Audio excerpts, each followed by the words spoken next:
똥은 무서운 것이 아니고 더러워서 피한다고 하지만 모두가 피하기만 한다면 결코 현실은 바뀔 수 없다. 익명의 제보자가 정몽규 축구협회 회장의 충격적인 내부 고발을 단행하며 현재 팬들에게 엄청난 화제가 되고 있습니다. 축구 관계자 모두에게 전달된 이 이메일에는 한국 축구의 발전을 위해 어떻게 해야 정몽규 씨가 사임할까라는 제목의 글로 정몽규의 헛발질에 다시 수렁에 빠진 한국 축구를 크게 걱정하며 그의 행적을 낱낱이 고발했는데요. 이 글을 접한 전문가들은 정몽규 회장의 문제점은 이미 축구 관계자들 사이에서 공공연한 비밀이었으나 이번 폭로글은 그 심각성을 적나라하게 드러냈다. 이 글을 익명으로 쓴 그는 그동안 참아왔던 분노와 실망감을 토로하며 축구협회의 즉각적인 개혁을 요구하고 있는 것이다라고 말했습니다.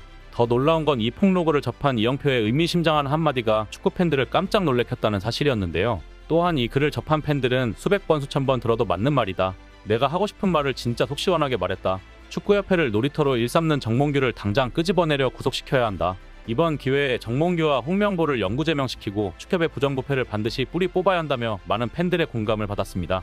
도대체 어떻게 된 일인지 자세히 알아보았습니다. 영상 시청 전 구독, 좋아요는 큰 힘이 됩니다. 문화체육부가 축구협회에 충격적인 비리를 포착하고 대대적인 조사를 결정하면서 많은 축구 팬들이 이번 기회에 정몽규와 그의 측근들을 완전히 몰아내야 한다는 강력한 목소리를 내고 있습니다. 그도 그럴 것이 정몽규 회장 체제에 대한 축구협회는 그동안 고려대 출신 축구인들이 주로 회장 밑에서 일해 특정 파벌이 협회를 좌지우지한다는 비판을 계속해서 받아오고 있으며 이번 감독 채용 비리도 외국인 감독 대신 고려대 출신 홍명보 감독을 국가대표팀 새 감독으로 선임했기 때문입니다.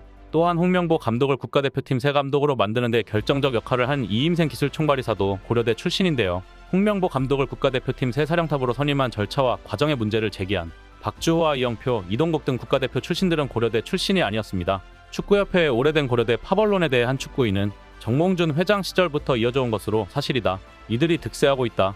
그러나 정몽규 회장 밑에 있는 축구인들은 행정 능력이 없다.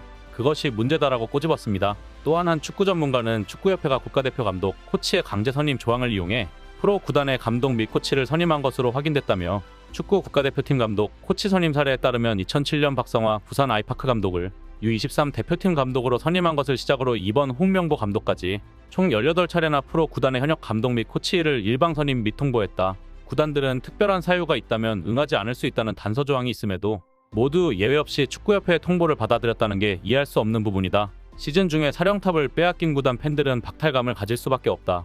대한축구협회는 지나치게 대표팀 중심의 오만한 사고를 가지고 있으며 이는 권력을 남용하고 있는 것과 다름이 없다고 일갈했습니다. 상황이 이렇게 문화체육관광부가 축구 대표팀 감독 선임 파문과 관련해 축구협회에 대한 대대적인 감사를 전격 실시하기로 하면서 홍명보 감독 채용 비리는 새로운 폭풍을 예고하고 있는 것인데요. 유인천 장관의 특별 지시에 따라 문체부는 지난 16일부터 대표팀 감독 선임 절차와 협회 운영 전반에 대해 조사에 착수했으며 이제 기초조사가 마무리되는 대로 협회에 감사를 통보할 계획이라고 전해졌습니다. 이 사실이 속보로 전해지자 축구팬들은 이 기회를 통해 협회가 철저히 조사되고 필요한 개혁이 이루어지기를 간절히 바라고 있습니다. 이제 본격적인 감사를 통해 어떤 비리들이 드러나게 될지 그리고 홍명보 감독 채용 과정에서 어떤 충격적인 사실들이 밝혀지는 건 시간 문제가 되었는데요. 이러한 상황 속에서 한 제보자가 정몽규 축구협회 회장의 충격적인 내부 고발을 단행하며 많은 축구 팬들에게 엄청난 화제가 되고 있습니다. 익명을 요구한 그는 아주 신랄하고 매섭게 정몽규 회장을 비난하고 나섰는데요. 이는 정말로 놀라운 내용이 아닐 수 없었습니다. 대한축구협회 여러분, 정몽규 회장 그리고 최근 축협 사태에 대해 메일을 보냅니다. 많은 사람들이 정몽규 씨의 행보에 의문을 제기하고 왜 이렇게 축구협회 회장 자리에 집착을 하는지 궁금해합니다. 한국 축구의 미래에 대해 걱정을 합니다. 제가 그 사람을 개인적으로 아는 것은 아니지만 제 경험을 바탕으로 몇 줄 적겠습니다라며 정몽규 회장의 경력을 일일이 열거한 후 이렇게 주장했습니다. 축구협회 여러분들이 이런 회장 밑에서 겪어야 할 일 밖에서도 뻔히 보입니다. 능력이 없으면서 결정권은 절대 다른 사람에게 넘겨주고 싶지 않으니 모든 협회가 마비되지요. 예를 들어 한국 유소년 축구 발전 관련 50장 PPT를 해와서 발표를 하는데 정몽규 씨는 10%도 이해 못하고 전혀 상식에 맞지 않은 결정을 하고 모든 결정은 개인이 아니면 몇몇 사람들과 밀실에서 진행되고 그 결정들이 제대로 통보가 안 되니 실무자들은 직접 뛰면서 어떤 결정이 내려졌는지 알아내야 하고 그 이유를 알지도 못하면서 실행해야 하는 상황 등등 밖에서도 뻔히 보입니다라며 조직 내부의 어려움을 토로했습니다. 이어 그는 한국 축구의 발전을 위해서 어떻게 해야 정몽규 씨가 사임을 할까요? 축협 여러분, 위가 썩어 있으면 밑에서 아무리 노력을 해도 꽃이 피지 않습니다. 능력 있고 한국 축구를 위해 일하고 싶으신 분들 절대 사직, 이직하지 마세요. 똥은 무서운 것이 아니고 더러워서 피한다고 하지만 모두가 피하기만 한다면 결코 현실은 바뀔 수 없습니다라며 정몽규 회장을 전격 고발했습니다.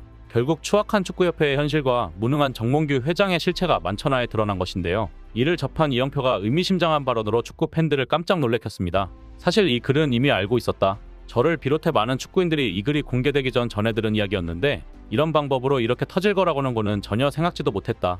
하지만 이제 모두에게 공개되었듯이 축구협회의 독선적인 리더십과 불법적인 과정이 축구계를 병들게 하고 있다는 것은 변함없는 사실이다. 문체부도 이 점을 모르고 있지 않기에 대대적인 감사를 결정한 것이라 생각한다. 지금 완전히 마비된 상태인 축구협회를 반드시 개혁시켜야 하며 그로 인해 후배들이 다시는 그 어떠한 상처도 받지 않기를 바랄 뿐이다라고 말해 많은 축구 팬들의 공감을 받았습니다. 이 글을 접한 팬들은 수백 번 수천 번 들어도 전부 맞는 말이다. 내가 하고 싶은 말을 진짜 속 시원하게 말했다. 축구협회를 놀이터로 일삼는 무능하고 멍청한 정몽규를 당장 끄집어내려 구속시켜야 한다. 정몽규를 비롯한 홍명보, 이임생 등 고려대 카르텔을 전부 영구 제명시켜야 한다. 이번 기회에 축구협회의 부정부패를 반드시 뿌리 뽑아 응징해야 한다며 많은 팬들의 박수갈채를 받았습니다. 실제로 이 글은 7월 16일 대한축구협회의 한 직원이 이메일을 통해 전 직원에게 돌린 것으로 확인되었는데요. 그의 주장을 들은 많은 축구인들은 90%는 맞는 말이라고 공감했습니다. 그들은 정몽규 회장은 축구와 인연은 많은데 축구를 전혀 모른다. 가는 데마다 재앙을 불러온다. 부산 아이파크 구단주로 회장 프리미엄이 있는데 팀은 아직도 2부 리그를 전전하고 있는 걸 봐라. 축구를 모르는 사람이 한국 축구를 망치는 거다. 고려대 출신 기수만 쓰고 있지 않은가? 회장을 견제할 수 있는 이사회와 대의원총회 기능이 있어야 회장이 협회를 바르게 이끌 수 있는데 그렇지 않다. 정몽규 회장 밑에 있는 축구인들 행정 능력이 없다. 외국인 감독 한 명조차 제대로 영입하지 못하고 있지 않은가? 그 사람이 다시 회장하면 절대 안 된다. 위기 때마다 축구인들을 희생양으로 삼고 자신은 뒤에 숨어있다. 그가 회장이 된 후 대한축구협회는 조직이 엉망이 되었으며 또한 협회 내 팀을 너무 세분화해 팀끼리 경쟁하다 보니 서로를 도와주지 않고 있다고 비난했습니다. 제야 축구인들과 축구협회 전현직 직원의 주장만 봐도 알 수 있듯이 정몽규 회장의 대한축구협회는 내부 개혁의 벼랑 끝에 몰려있음을 짐작하게 하고 있었는데요. 10년 넘게 조직을 이끌었지만 많은 무리를 일으켰으면 하루빨리 물러나는 게 도리라는 것입니다. 이런 상황에서 네 번째 연임을 노리는 회장을 향한 우려와 불만이 점점 커지고 있으며 다른 사람에게도 조직을 운영할 기회를 줘야 새로운 리더가 조직을 개혁하고 더 나은 아이디어로 조직을 잘 이끌 수 있다는 목소리가 가득합니다. 그러나 정몽규 회장은 내년 1월 협회장 사선에 도전하려 하고 있습니다. 지난 5월 아시아축구연맹 집행위원회에 당선되었으며 대한체육회 규정상 종목단체장이 3연임 이상을 하기 위해서는 체육회 산하 스포츠공정위원회 심의를 거쳐야만 도전할 수 있는데 국제단체 임원 자리를 가지면 이 심의를 통과할 가능성이 커집니다. 같은 달 자신이 회장으로 있는 HDC 산업개발과 축구협회가 공식 파트너십을 맺기도 했는데요. 협회와 이어진 끈을 더 공고히 하려는 속셈입니다. 하지만 전문가들은 이 점을 강하게 비판하며 문체부가 축구협회에 충격적인 비리를 포착하고 대대적인 조사에 착수한 만큼 반드시 정몽규 회장은 심판을 받을 것이라고 뜻을 모으고 있는데요. 익명의 제보자가 모든 축구인사들에게 이메일로 자신의 뜻을 전하며 목소리를 높이고 있는 이 시점이야말로 한국 축구계를 살릴 수 있는 유일한 기회일 것입니다. 이상 블랙튜브였습니다. 시청해주셔서 감사합니다. 구독, 좋아요, 알림 설정은 더 나은 영상 제작 결정에 큰 힘이 됩니다.